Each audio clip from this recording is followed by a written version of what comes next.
guys, Jen here from Ravenloot and Paper 2 coming to you with a box that I made, a tape dispenser box for the foam tape from the Dollar Tree. It comes in this packaging that is really unattractive, so I don't really like that hanging out in my room. And then if you take it out, it kind of unrolls and makes a big mess and it's everywhere. So I thought this would be a better way to keep it under control and make it look pretty at the same time.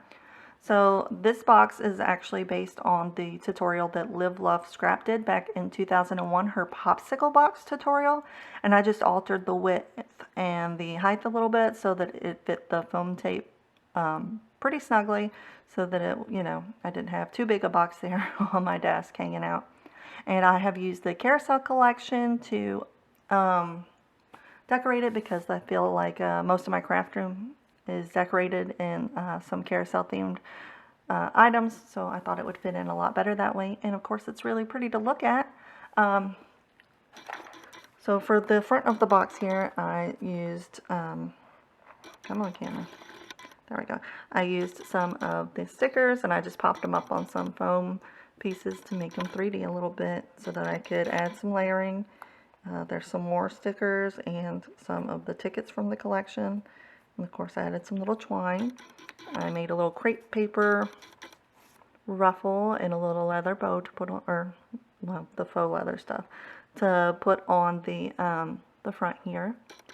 And then of course it's velcroed so that we can get in there and change our tape when we need to. Here's what the tape looks like while it's in there. And for the side here, I used my 1-inch hole punch, and that's a really great size because the tape doesn't just fall out, but it's able to move freely. And then on the other side, of course, just to make it a little more cute, I added a little dangle charm. There we go. I used my shrink dinks and the digital collection to make the little zebra here, and of course a tiny little ticket that all match with the collection. This balloon charm here is from AliExpress, and I just wire wrapped some beads to make it pretty. I just thought I would share this with you guys. And like I said, I just took there we go.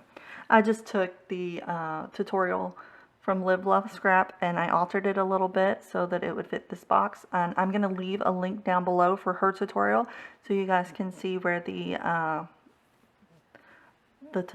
inspiration actually came from and how she put her box together. Alright, and if you guys need any more information, just leave me a comment here and I'll try and help you out as best as I can.